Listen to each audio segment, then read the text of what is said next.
I come from a single mother household. My mother is a kindergarten teacher. I always knew I wanted to go to college since I was a little girl. I loved the challenges that school provided and the drive to complete assignments and pass every class. My dream schools were New York University and University of California, Los Angeles to study law and psychology. Both schools are known for their top-notch programs, but also their outrageous tuition costs. College is expensive, and many people from various backgrounds struggle with the financial burden of obtaining a degree. According to the Education Data Initiative, last updated August 29th, 2025, the average yearly cost to attend an in-state public university is approximately $27,000, while out-of-state students pay nearly $46,000 yearly. These figures include total cost of attendance for one academic year. This means that an in-state student will pay roughly $108,000 to earn a 4-year degree at a public university, while out-of-state students will pay over $182,000. We can see that there is a massive burden on families and public university attendees. The pressing issue that we will explore today is the exorbitant cost of public institutions of higher education. We will take a look at the problems that put a strain on students, causes that create the cycle of debt, and solutions to make a powerful change to our educational lives. First, we will take a look at the problems that put a strain on students. The problems we will discuss are the increased tuition rates and the significant debt levels. Tuition costs have an enormous effect on students' choice of college. According to the U.S. News Report, updated on September 24th, 2025, tuition at private and public ranked national universities has risen significantly over the last 2 decades. Additionally, according to the Education Data Initiative, last updated September 9th, 2024, from 2010 to 2023, the average annual tuition inflation rate at a public 4-year college was 2.64%. Because these rising tuition costs continue to grow each year, there is a significant impact on affordability for students. Second, skyrocketing tuition every year leads to greater student loan debt.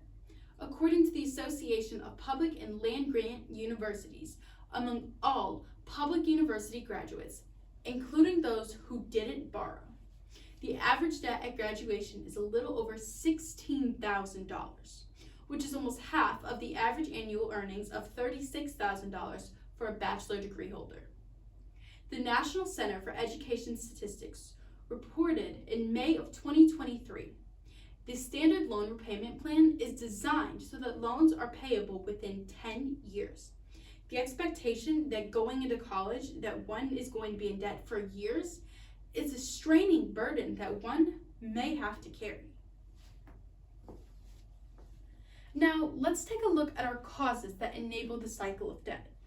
First, we can see the significant lack and decrease within state funding. The Center for Budget and Policy Priorities report, published in October of 2019, made note that deep state cuts in funding for higher education over the last decade have contributed to rapid and significant tuition increases and have pushed more of the cost of college onto students, making it harder for them to enroll and graduate. The Bipartisan Policy Center stated in December of 2024 that when public universities are confronted with reduced state funding, they can balance their budgets by increasing tuition, decreasing spending, changing the composition of enrollment to include more students paying higher tuition rates, seeking out new sources of revenue, or a combination of these strategies. This not only increases the strain put on students, but it also affects what they may be able to take away from their overall education experiences due to the shift of resources. This brings us to our second cause, which is the complexity of the financial aid system.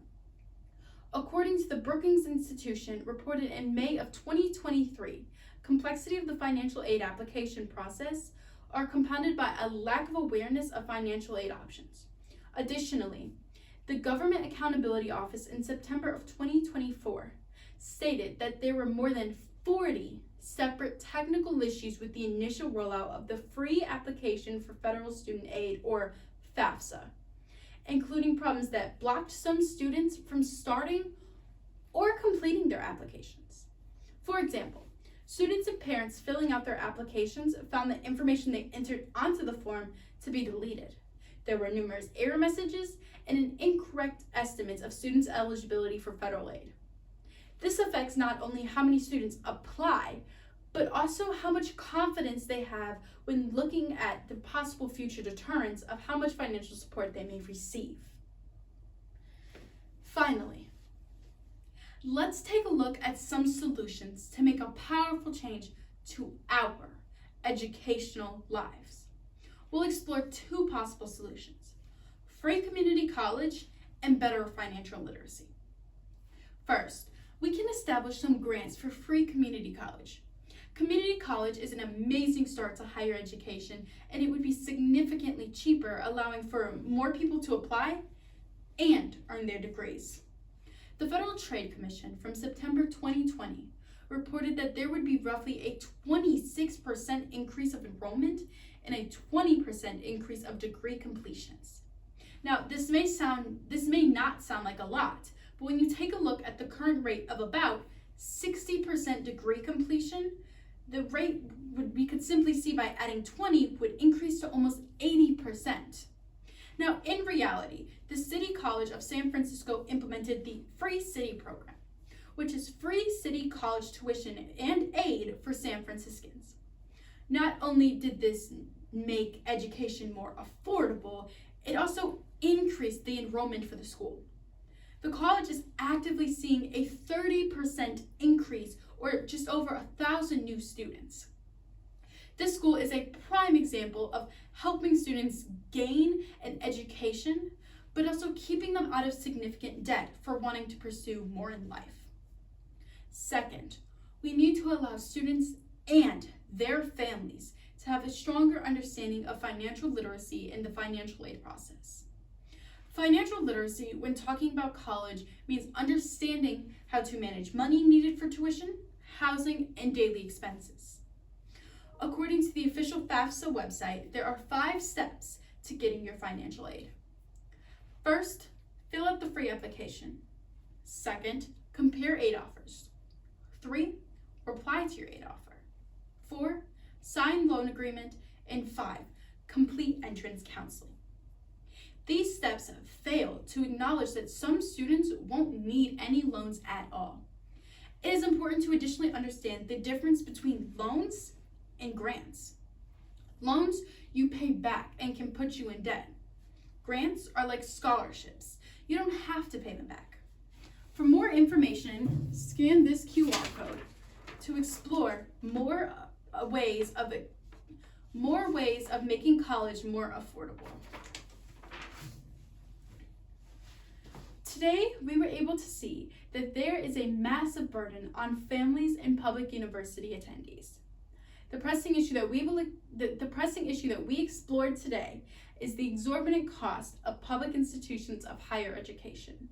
By taking a look at the problems that put a strain on our students, causes that create the cycle of debt, and solutions that make a powerful change to our educational lives. Although I couldn't afford the tuition of my dream schools, I was able to find a way to afford college through my hard work and determination. Because of the financial aid I was fortunate enough to receive, funding and scholarships such as a speech and debate scholarship that allows me to not only attend a public university, but also be before you today at a speech tournament.